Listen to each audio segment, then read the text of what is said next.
Bine v-am găsit, dragilor, indiferent de zodie și de oriunde v-ați afla. Iată-ne la o nouă lectură, iată-ne din nou împreună la o nouă lectură, de data aceasta o lectură interactivă. De ce interactivă? Pentru că, după cum bine vedeți, deja am pregătit pe masă, am 3 pachete de tarot, 3 piramide energetice, pentru a vă fi poate mai ușor să alegeți, și cu fiecare pachet în parte voi răspunde la întrebarea ce vine în viața ta în următoarea perioadă. Pentru a face acest lucru, voi trebuie să contribuiți. Aici intervine interacțiunea, da? Cu voi. Voi în funcție, nu știu, poate de coloristica fiecărui pachet de cărți, poate de numirea pachetului de cărți de tarot, să vă stimuleze, să vă atragă, sau poate chiar fiecare piramidă energetică pe care o are fiecare pachet de tarot să vă atragă mai mult, sau pur și simplu să lăsați intuiția să vă ghideze în așa fel încât să vedem fiecare pachet de cărți de tarot ce are de răspuns la această întrebare. Și voi începe, pentru a nu pierde timpul, voi începe cu prima opțiune. Prima opțiune, avem această frumoasă și interesantă piramidă energetică de malachită. Da? O voi pune aici. Și avem acest pachet de cărți de tarot, tarotul vrăjitoarelor. Da? Așa arată. Haideți să vă arăt un pic și interiorul. Cam asta este grafica acestui pachet de cărți. Bun, prima opțiune. Desigur, mai avem și a doua opțiune cu această minunată piramidă energetică cu ametist. Cu ametist, care îi corespunde tarotul poveștilor pastorale.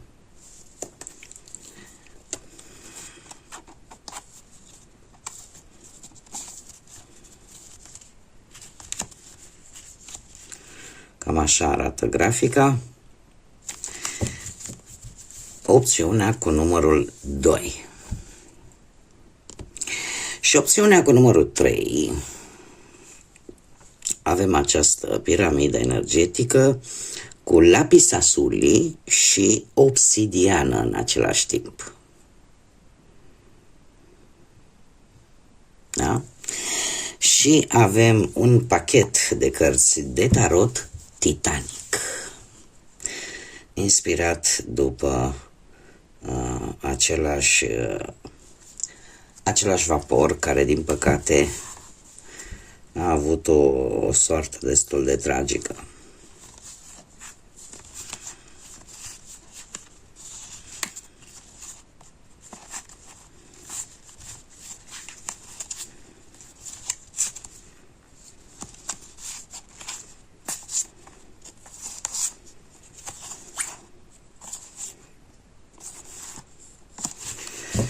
Bun, acesta este cel de-al 3-lea pachet de tarot și cea de-a 3-a opțiune implicit. Așa că, dragilor, puteți, dacă încă nu sunteți hotărâți, puteți să dați pauză până vă hotărâți ce opțiune să alegeți. Deci avem 1, 2 sau 3. Eu voi face cu fiecare în parte lectura pentru fiecare în a afla răspunsul ce vine în viața ta în următoarea perioadă. Și începem, dragilor, cu toți cei care ați ales prima opțiune. Această piramidă energetică cu malachită, pe care o voi pune aici, și acest tarot al vrăjitoarelor, pe care îl voi pune deocamdată deoparte, pentru că vreau să extrag câte o carte din 3 oracole diferite și să vedem ce vine în viața voastră în următoarea perioadă. Aceste lecturi sunt atemporale, dragilor. Ce înseamnă asta? Că sunt valabile din momentul în care voi le urmăriți. Puteți, desigur, urmări, dacă nu vă regăsiți în această opțiune, puteți urmări și celelalte opțiuni, de ce nu? Dar eu sper ca intuiția voastră să funcționeze și să găsiți acele mesaje care vă interesează. Haideți să mai scoatem. Avem un soare în leu.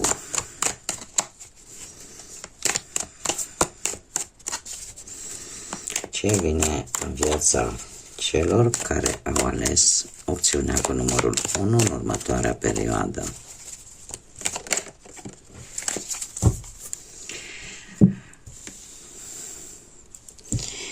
Și încă o carte.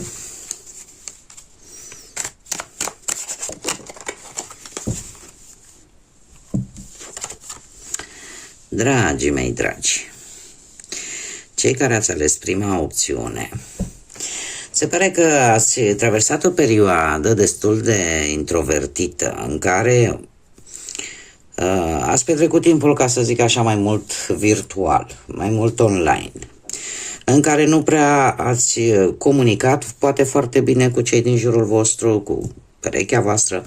Avem și numărul 66, de asemenea, care ne dă un 12 și iar redus numerologic ne va da un 3.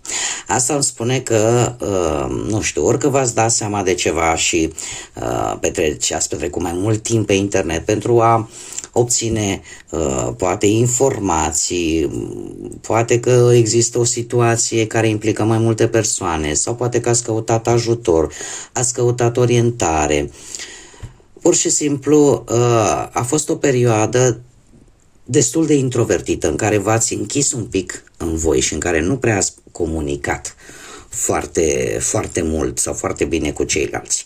Următoarea perioadă pentru voi vine cu acest soare în leu. Leu poate să aibă legătură sau nu cu voi. Cert este că vorbește de un timp de celebrări în care, efectiv, tot ceea ce pe voi v-a făcut să vă simțiți vinovați de ceva anume, de o situație anume, tot ceea ce pe voi v-a făcut să simțiți că ați greșit undeva, pur și simplu dispare. Și vă veți bucura, efectiv, de viață. Vă veți recăpăta, într-un fel sau altul, starea de bine, acea energie. Soarele în leu, da, ne vorbește de acea caracteristică importantă pe care o are zodia leu.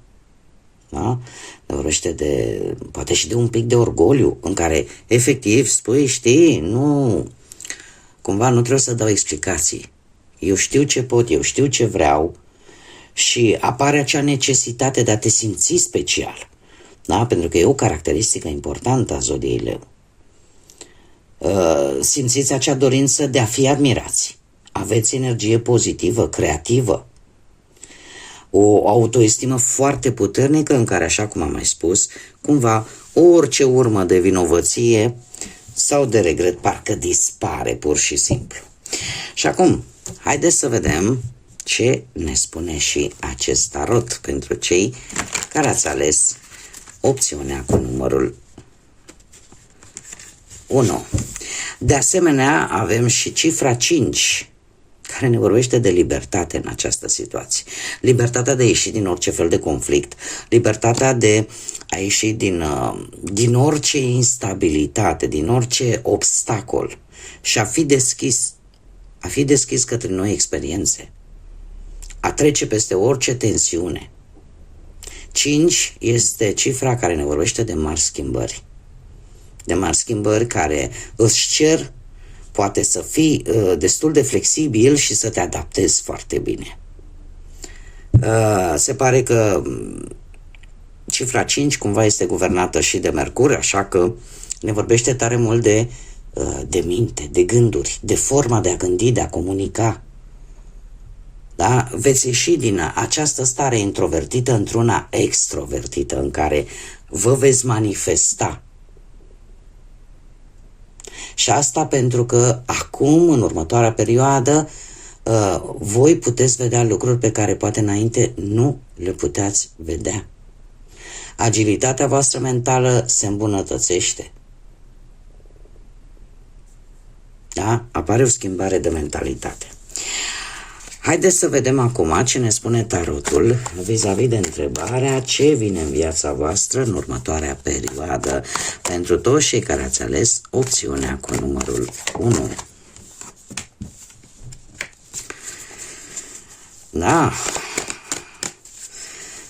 Se pare că aici un risc, avem nebunul, un risc pe care l-ați asumat, un paj de monede.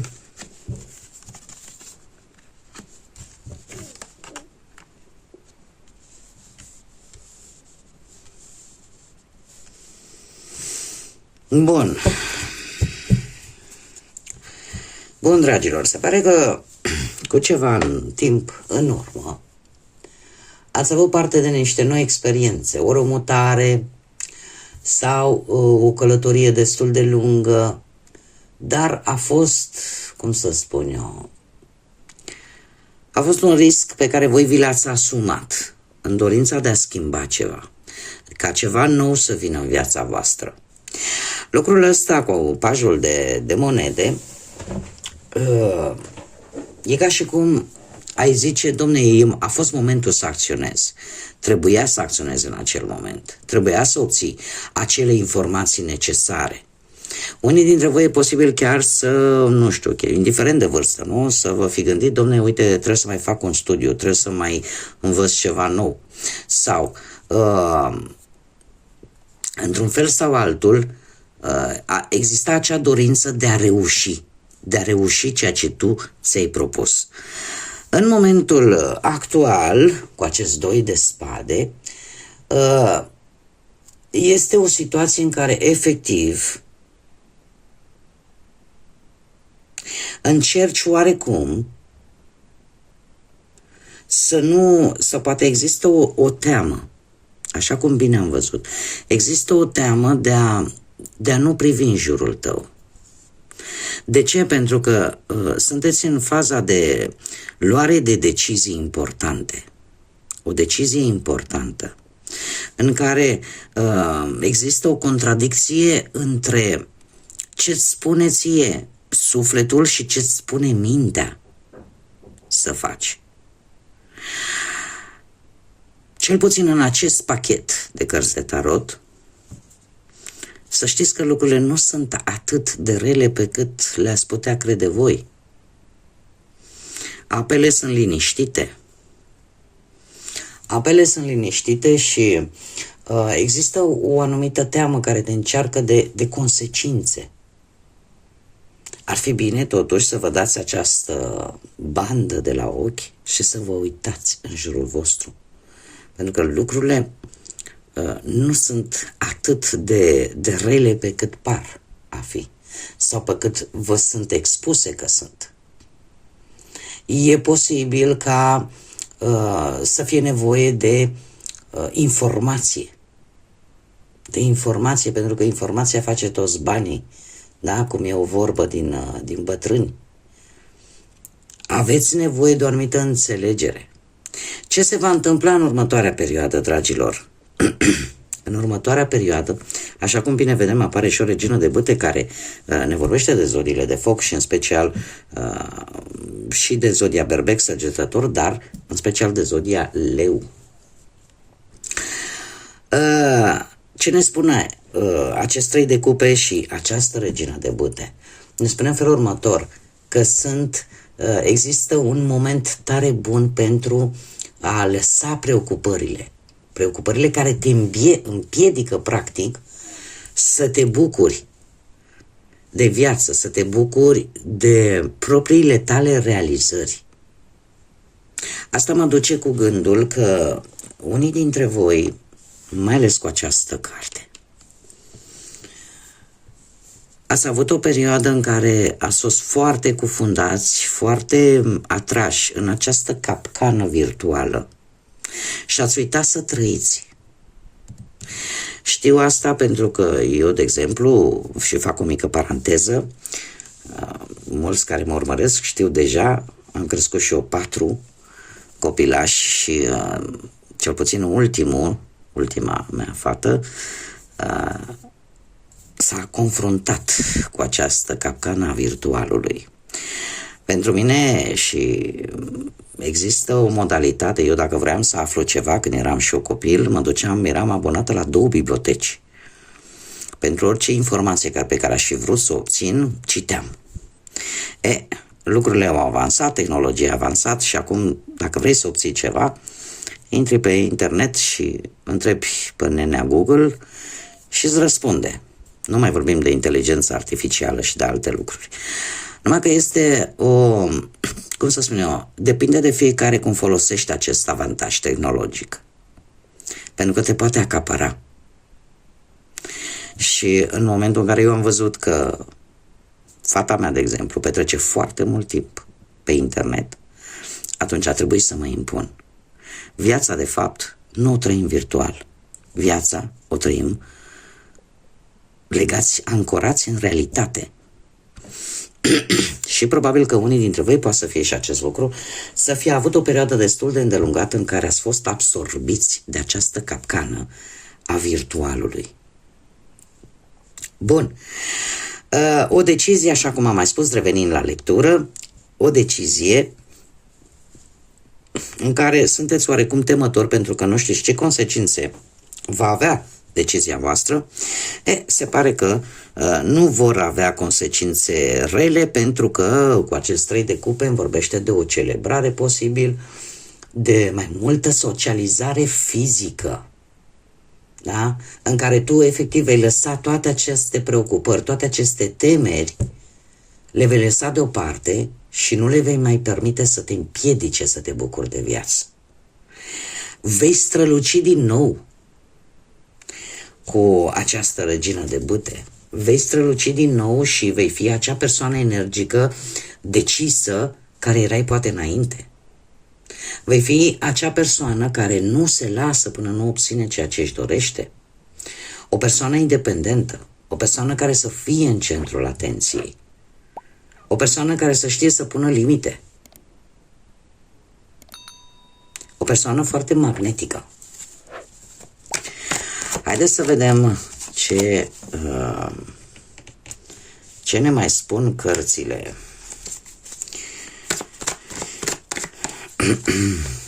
Ce avem luna.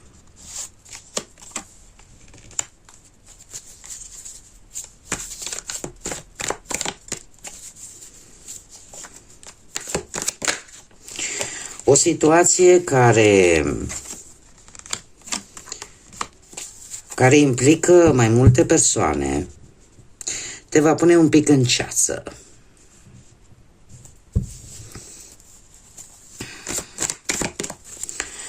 Te va pune un pic în ceață și te va face să te îndoiești.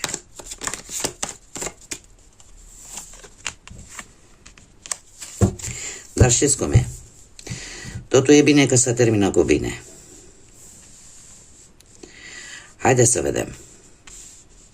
Ca și zodii, ca să nu uit, ce zodii mi-apar în afară de zodia leu și celelalte zodii de foc, berbec, săgetător, am de asemenea zodii de pământ, care sunt predominante și ele, Taur, Fecioară, Capricorn, de asemenea posibil energii tinere din zodii de aer, Gemeni, Balanță, Vărsător.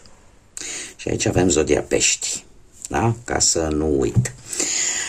Bun, următoarea perioadă pentru voi, cum am mai spus, vine cu o ușoară nedumerire, o stare de confuzie pe care vă aduce o situație în care implică mai multe persoane, care aparent aș zice că ar vrea să te ajute într-un fel, să te ajute în concretizarea unei idei, a unui proiect.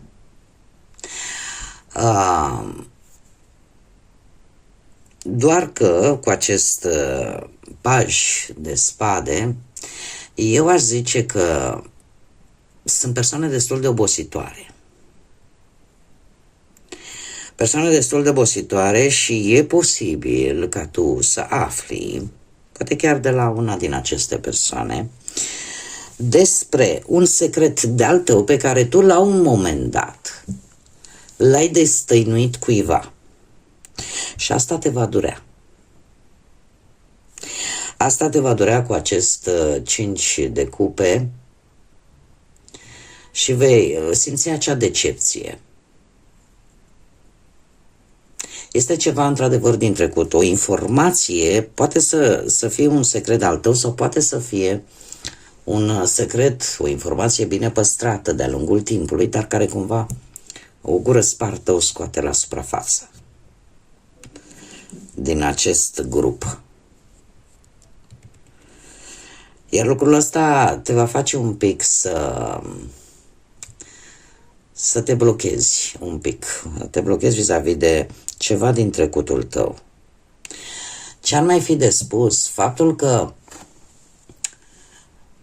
într-un fel sau altul vei participa, fără voia ta poate, la o bârfă. La o bârfă care te va pune, cum am mai spus, un pic în ceață. Toate aceste informații, toată această bârfă la care poate fără voia ta participi într-un grup de persoane, totuși îți va lăsa un gust amar. Un gust amar și, cum am mai spus, o decepție vis-a-vis de ceva care s-a petrecut în trecutul tău. Nu știu dacă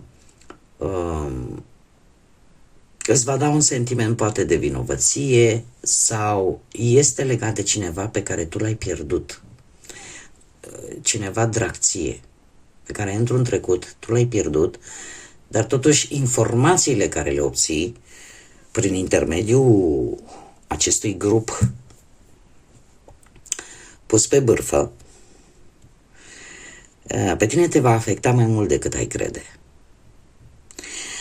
Chiar dacă nu va dura, adică te vei replia cu acest rege de monede, te vei replia și îți vei da seama că de fapt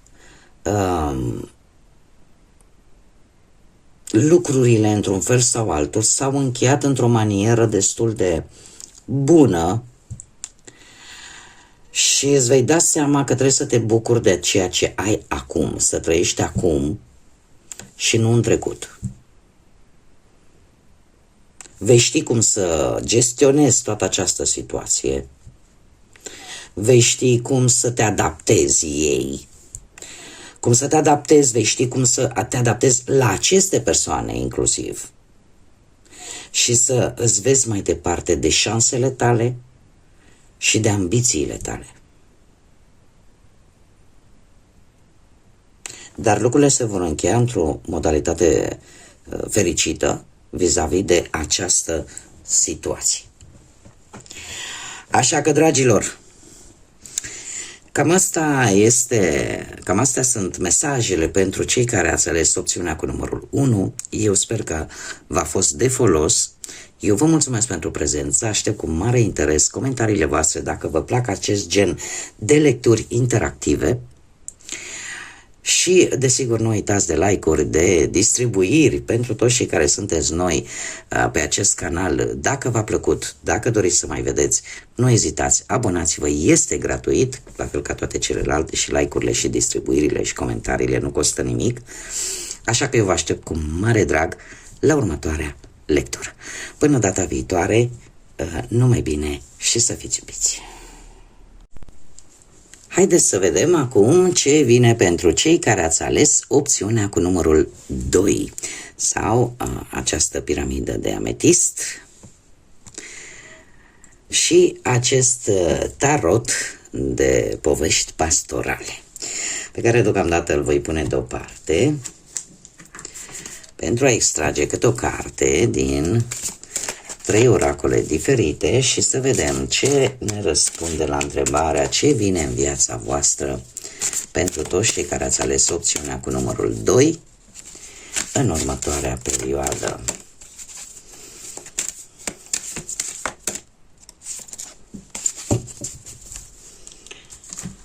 Să vedem, avem o lună în Fecioară. O lună în Fecioară. Bun, haideți să mergem mai departe, să mai scoatem cărți.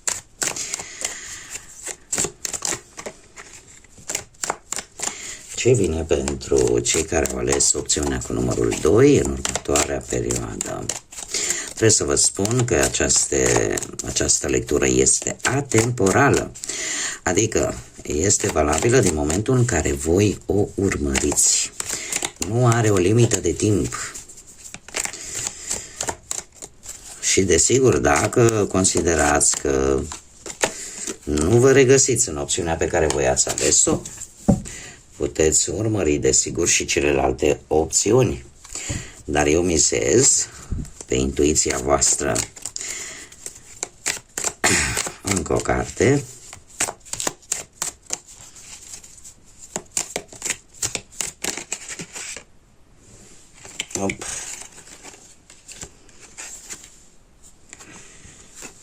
Bun. Haideți să vedem. Dragii mei care au ales opțiunea cu numărul 2. Dragii mei, se pare că cu ceva timp în urmă, nu știu dacă numerele 27, 9, 18 și încă o dată 9 vă spun ceva sau au vreo importanță pentru voi. Cert este că ați trecut printr-o fază de studiu, ori că a trebuit să studiați la propriu ceva, să vă terminați o anumită, cum să spun eu, perfecționare sau un anumit studiu, o anumită școală. Cert este că, sau poate chiar ați fost autodidacți, da? Adică voi v-ați ocupat să găsiți informații, să deprindeți lucruri noi, să pur și simplu să învățați. Alții poate că au fost în faza în care au deprins foarte multe lucruri din propriile experiențe, care de asemenea sunt lecții de viață pe care voi le-ați învățat. Cu această lună în Fecioară sunteți într-o fază în care atât sănătatea cât și vitalitatea voastră sunt foarte satisfactorii. Cumva, da, uite, dacă vorbim de sănătate, poate că unii dintre voi ați studiat foarte mult, nu știu, pe partea asta a medicinei, de ce nu? Indiferent că e medicină tradițională sau medicina tehnologică, de ce nu? Da? Pentru a vă îmbunătăți starea de spirit, pentru a vă îmbunătăți sănătatea. Da? Și în felul ăsta a vă simți voi bine în pielea voastră. Lucrul ăsta în perioada imediat următoare vă va face să fiți, cum am mai spus, mult mai vitali. Vă va face să nu mai acceptați și să nu mai vă fie teamă de nimeni și de nimic. Pentru că în momentul în care învingi o anumită situație complicată, atâta timp când nu te lași, acea situație pe tine te face mai puternic. Și probabil că nu veți mai accepta multe mizerii din partea altora, te vei ridica pentru tine. Te vei apăra așa cum manda Dios, cum spun spaniolii, da, așa cum spune Dumnezeu. Da, nu te vei lăsa călcat în picioare și vei impune limite și vei arăta lumii că tu contezi. Este o căutare pe care unii dintre voi ați avut-o cu ceva timp în urmă. Iar în perioada imediat următoare, dragii mei, tot ceea ce voi veți căuta este bine știut, nu știu dacă aveți sau nu legături cu Fecioara, dar Fecioara este acea zodie care este atentă la etică, la detalii, e foarte atentă pe un anumit lucru, pe un anumit studiu și o face într-un mod foarte profund, pentru că simte nevoia că trebuie să elimine ce nu este necesar. Și pentru asta își poate dedica mult timp. Da? Există ceea ce, ceea ce îl preocupă, ceea ce își dorește cu adevărat, îi dedică foarte mult timp. Da? Astea sunt caracteristici ale acestei zodii. Desigur, pentru unii dintre voi e posibil să fie avut o anumită teamă, cum am mai spus, vis-a-vis poate de sănătate. Faptul că voi ați reușit ați avut șansa să rezolvați sau să găsiți o soluție în ceea ce privește, poate, cum am mai spus, sănătatea, vitalitatea voastră, asta v-a adus o mulțumire, v-a adus o satisfacție. Și acum, haideți să vedem ce ne spune acest minunat tarot, care și mie îmi place în mod deosebit, al poveștilor pastorale, și să vedem ce vine în viața voastră, dragilor, care ați ales opțiunea cu numărul 2 în următoarea perioadă.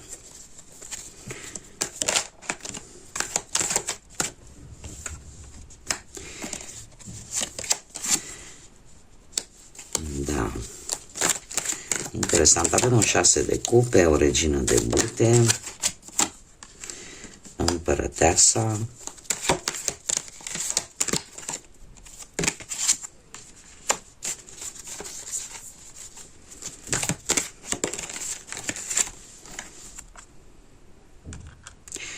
și un paj de spade. Dragilor, ca și zodii, pentru că nu vreau să uit, avem zodii de foc, berbec, leu, săgetător, zodia taur și zodii de aer, gemeni, balanță, vărsător. Se pare că ceva din trecut, nu știu, ori o relație cu cineva pe care voi l-ați cunoscut foarte bine, ani la rând, e vorba de trecutul îndepărtat.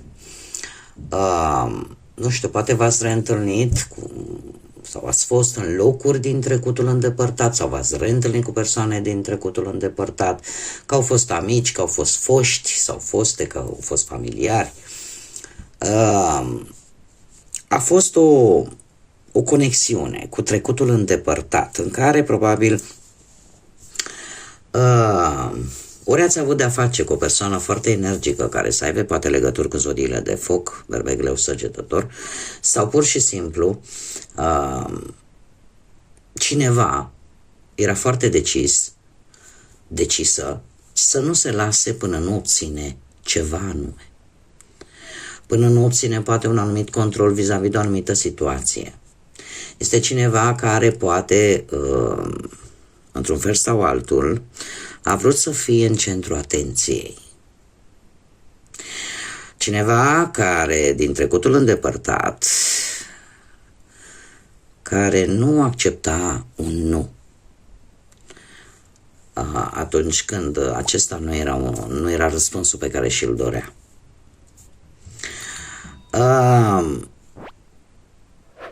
Eu aș mai spune că în prezent,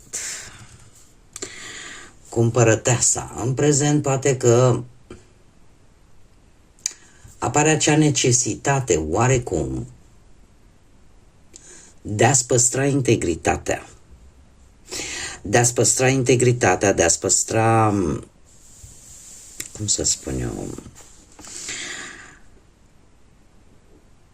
ceea ce tu îți dorești cel mai mult de la viață. Nu știu dacă e vorba de pierderea unui copil.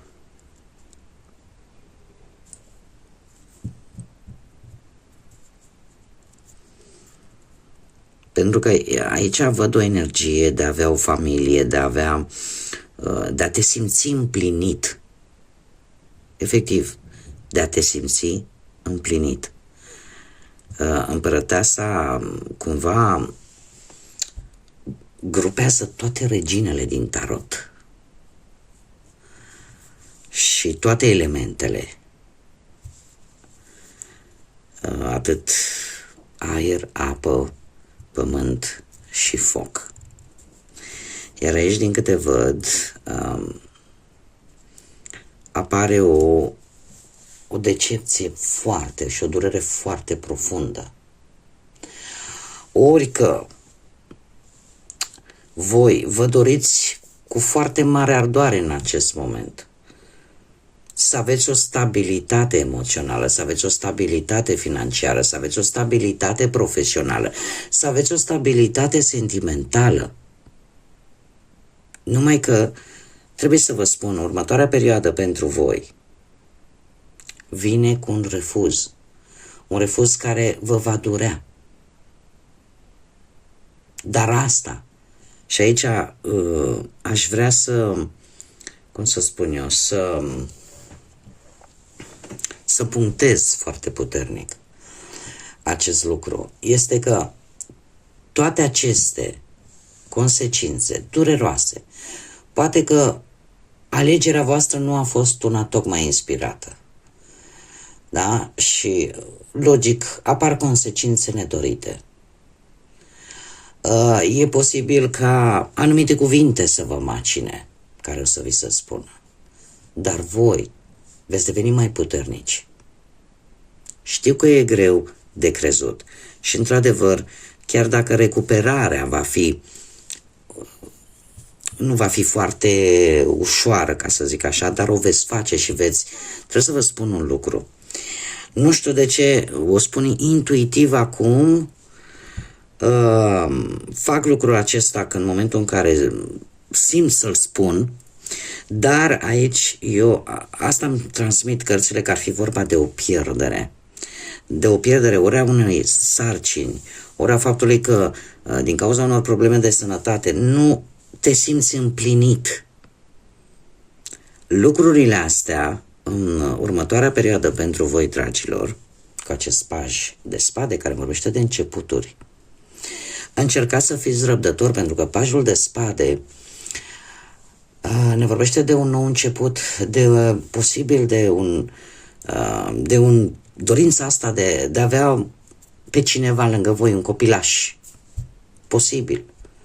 Sau pur și simplu de acea nerăbdare ca lucrurile astea să se termine. Da, și asta din ce cauză? E posibil ca anumite persoane destul de obositoare, care vorbesc foarte mult, care într-un fel sau altul le place poate să bârfească, ar fi bine totuși în perioada imediat următoare să încercați să vă autogestionați singurei, sau cel puțin să aveți grijă cui spuneți durerea voastră, pentru că e posibil ca durerea voastră să fie înșirată în mai multe locuri. Vom vedea acum, în continuare, dacă faptul că simțiți nevoia să vă destăinuiți cuiva e de bine sau de rău. Dar ce este cert este faptul că sunteți nerăbdători. Sunteți nerăbdători și trebuie să vă spun că, în mod special, acest paj de spade spune în felul următor. Dacă ar fi să transmită un mesaj special, ar spune așa: răbdare, totul vine când trebuie, în timpul său divin. Haideți să vedem ce ne mai spune tarotul, acest tarot.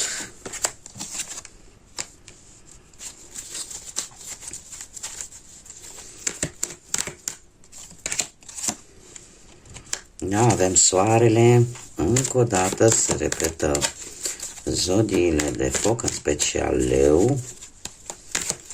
Avem de asemenea și un cavaler de cupe, zodii de apă,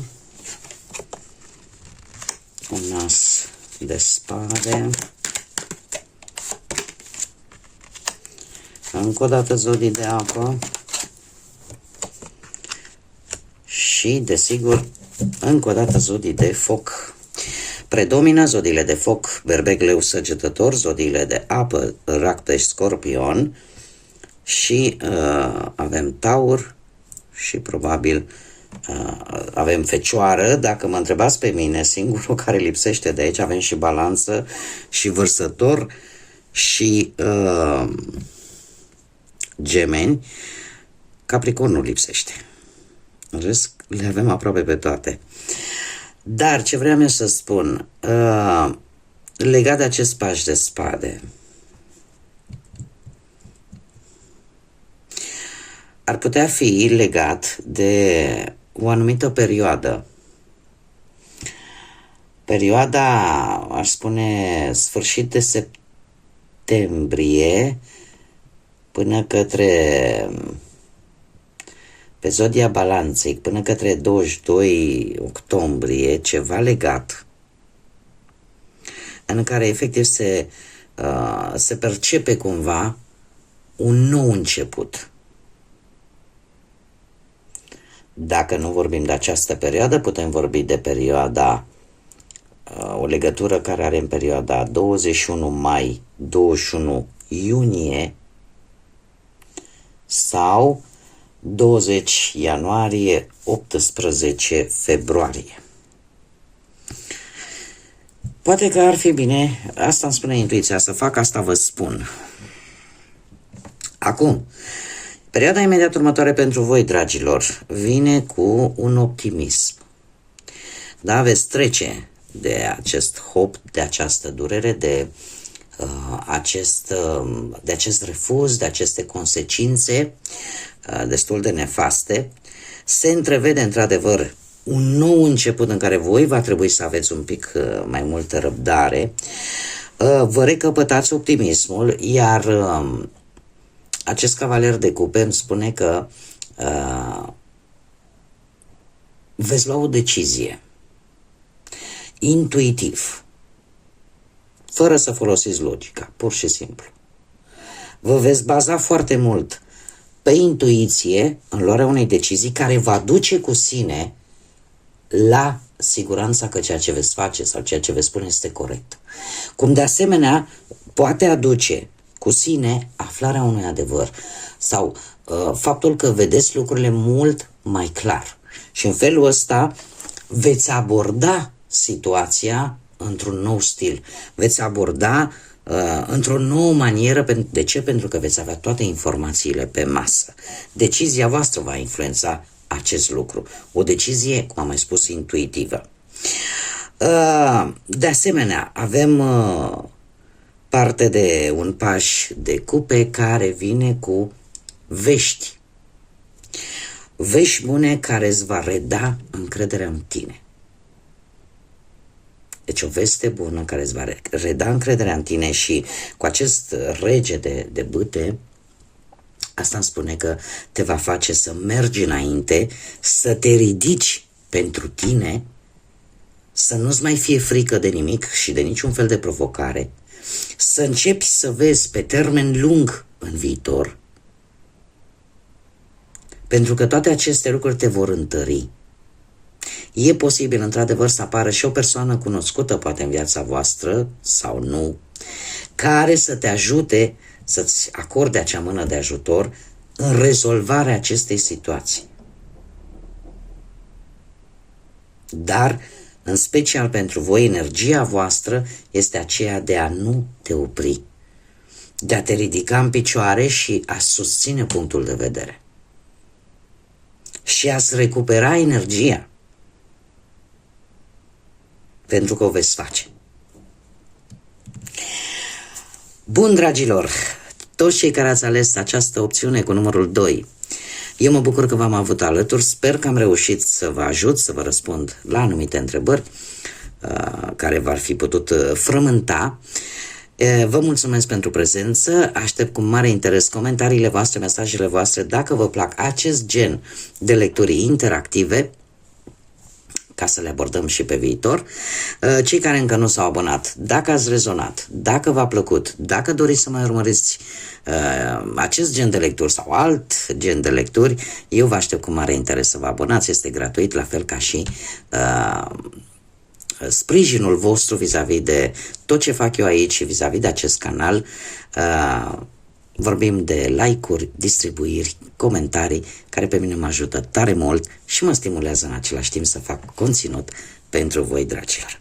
Până data viitoare, când ne vom reîntâlni la o nouă lectură, eu vă mulțumesc din suflet pentru prezență și dorindu-vă toate cele bune, singurul lucru care rămâne de făcut este multă energie pozitivă și să fiți iubiți. Iată că am ajuns și la cea de-a treia opțiune, cea cu această piramidă de lapis lazuli sau obsidiană, da? Avem și obsidiană aici jos și avem această sferă de lapis lazuli pe care o voi pune aici și la acest tarot titanic. Înainte de a folosi cărțile de tarot, așa cum am făcut și la celelalte opțiuni, haideți să vedem ce ne spun trei oracole diferite. Voi extrage câte o carte pentru voi și să vedem ce vine în viața voastră în următoarea perioadă pentru cei care ați ales opțiunea cu numărul 3. Haideți să vedem. Interesant, avem Soare în Gemeni. Haideți să vedem ce vine pentru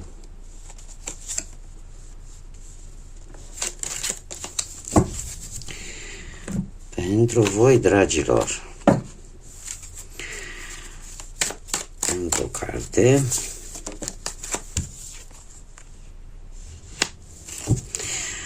Foarte interesant, a ieșit aceeași carte la acest oracol și la a doua opțiune.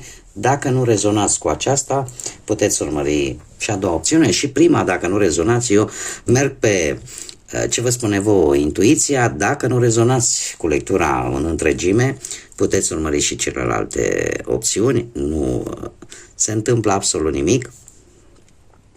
Și haideți să începem cu începutul. Nu știu dacă numărul 7, 70 sau 3 are vreo rezonanță pentru voi, dar voi, cu ceva timp în urmă, ați făcut o investiție destul de mare. Aș spune, pentru unii, chiar un mega proiect. Ori că ați vrut să cumpărați o casă și poate chiar ați obținut-o, sau sunteți în faza de negociere în care e posibil să trebuiască să vă folosiți acele abilități de comunicare, de convingere. Soarele în Gemeni arată caracteristicile principale ale acestei zodii. Poate că voi aveți o legătură cu zodia Gemeni, de ce nu? Nu e obligatoriu, dar trebuie să precizez acest lucru. Sunteți foarte flexibili în comunicare, foarte inteligenți și faptul că nu vă implicați prea mult emoțional vă ajută să vă susțineți punctele de vedere. Sunteți în căutare de informații noi, iar următoarea perioadă pentru voi aduce foarte multă vivacitate, aduce foarte mult, cum să spun eu, o schimbare bruscă, aduce comunicare, aduce călătorii, de ce nu? Și aduce, eu aș spune, abilități care să vă ajute să, într-un fel sau altul, să obțineți ceea ce voi vă doriți. Dar, în principal, comunicarea va fi una foarte bună, în care, efectiv, vei ști cum să susții punctele de vedere și nu te vei lăsa, va fi o negociere foarte dură. Haideți să vedem acum ce ne spune tarotul. Ce vine în viața voastră în următoarea perioadă pentru toți cei care au ales opțiunea cu numărul 3. Să vedem.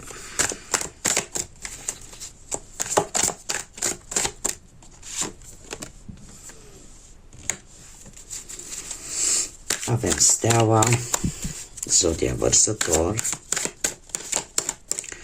o altă zodie de aer.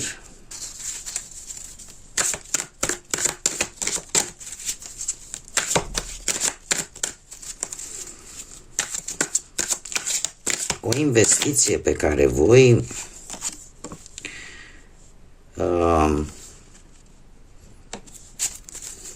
sunteți dispuși să o faceți.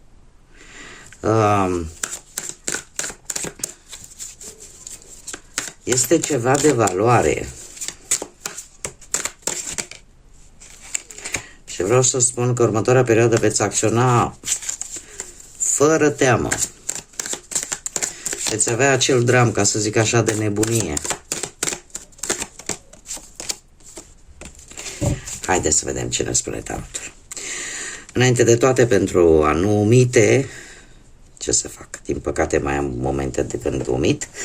Și ca să nu le omit și să nu mai uit, am așa, zodia Vărsător, am zodii de apă, Rac, Pești, Scorpion și de asemenea mai am și zodia Taur.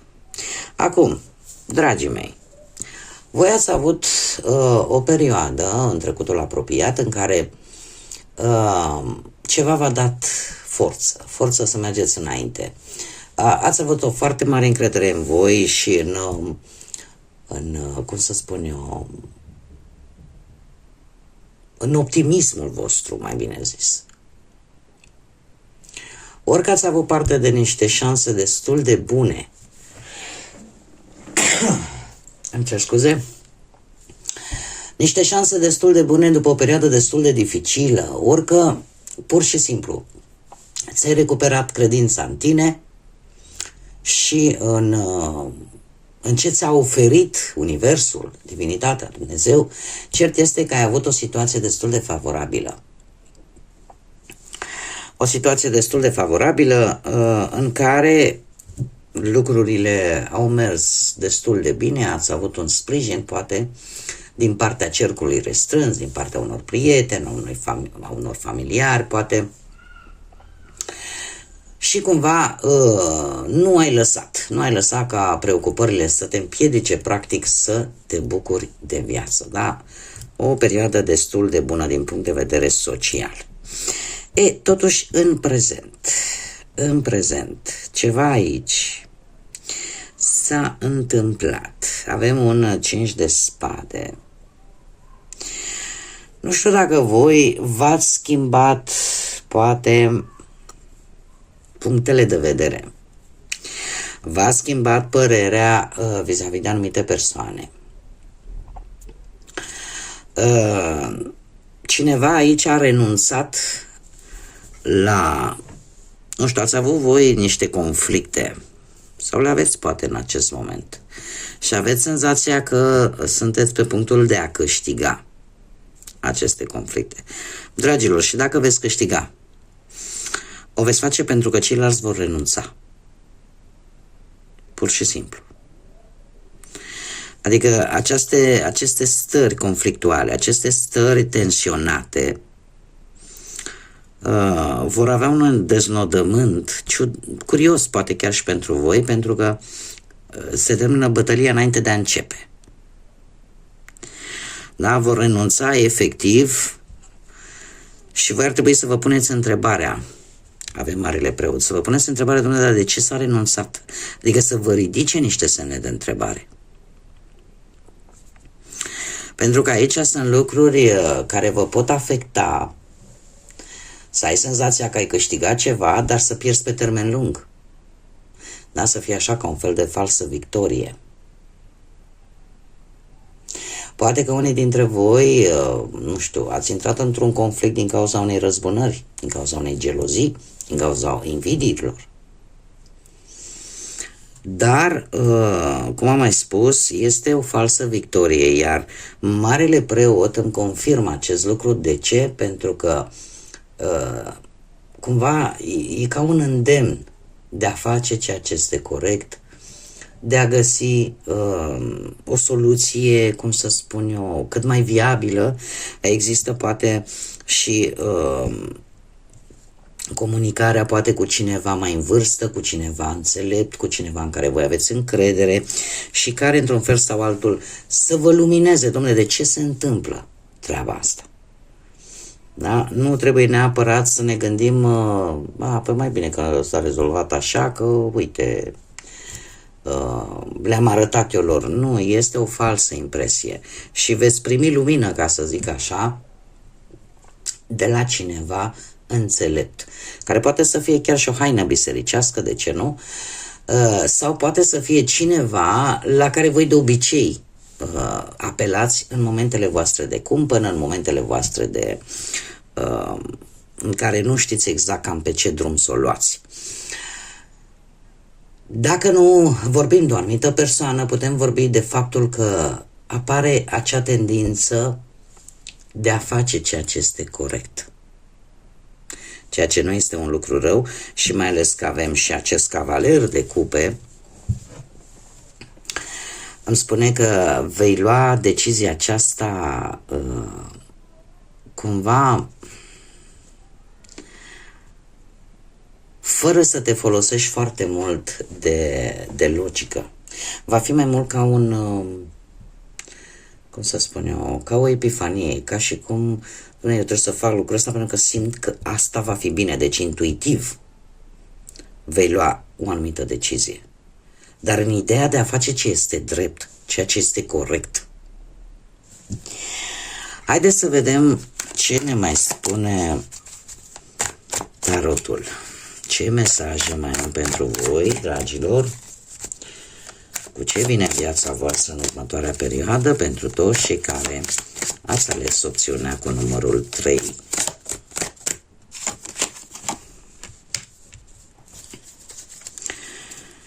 Și decizia voastră, dragilor, vine cu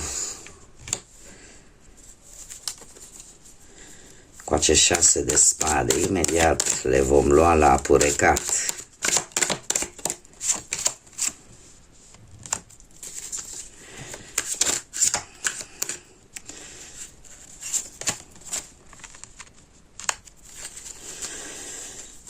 Dragilor, dragi, apar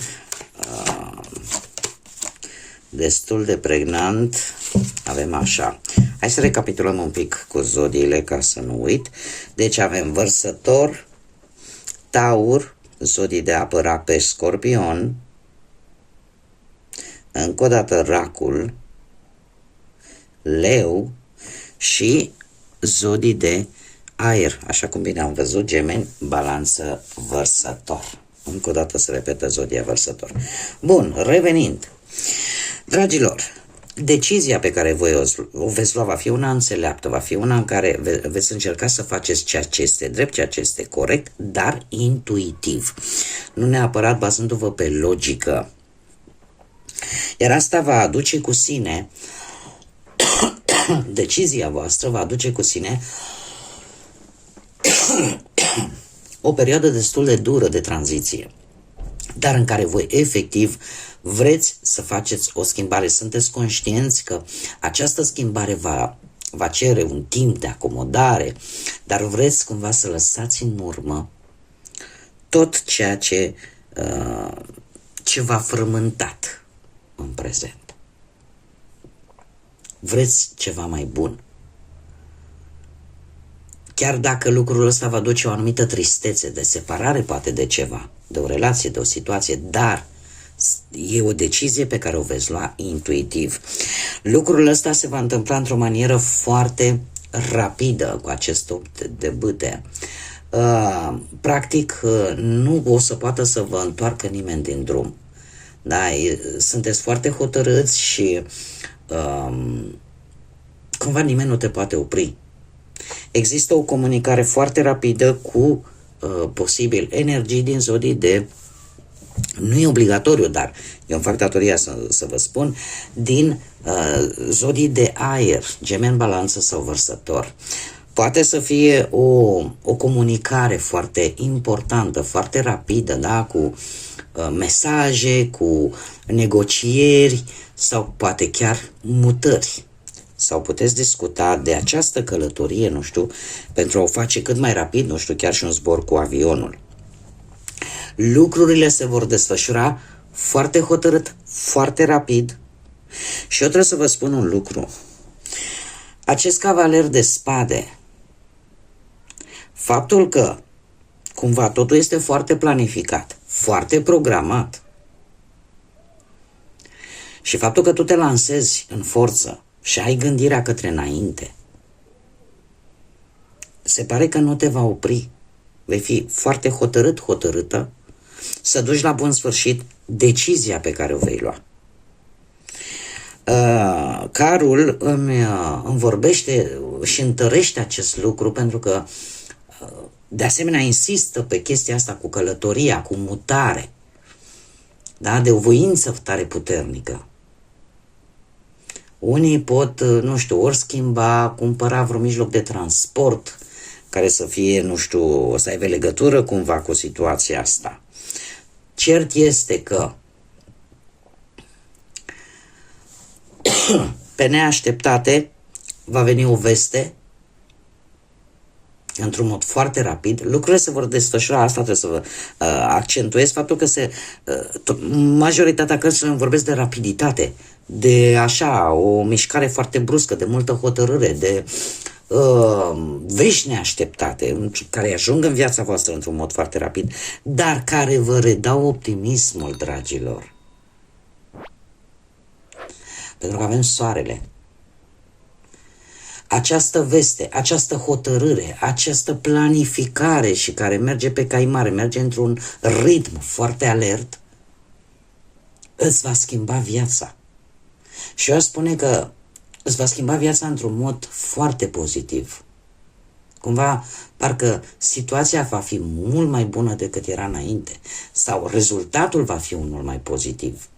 Există o mai mare încredere, un mai mare optimism. Și probabil că în felul acesta poate să reprezintă și soluția cea mai benefică pentru voi și pentru situațiile prin care voi treceți. Așa că, dragilor, lucrurile, știți cum e, indiferent cât de greu vi s-ar părea, dacă există o anumită atitudine, dacă există o dorință și o analiză profundă, dar cum să spun eu, ce m-a intrigat, ca să spun așa, foarte tare, faptul că de multe ori trebuie să ne ascultăm și intuiția. Trebuie să ne ascultăm și acea stare care vine, uite așa. Sunt sigură că mulți dintre voi ați avut momente în viață în care decizia luată intuitiv, cel puțin o dată în viață, a avut un rezultat. A avut un scop bine determinat. Un scop foarte important. Așa că cam asta a fost lectura pentru cei care ați ales această opțiune cu numărul 3. Eu vă mulțumesc pentru atenție și, desigur, aștept cu mare interes comentariile voastre, mesajele voastre vis-a-vis de acest tip de lecturi interactive. Dacă vă plac, dacă mai doriți să vedeți și pe viitor, nu ezitați, lăsați-mi în comentarii.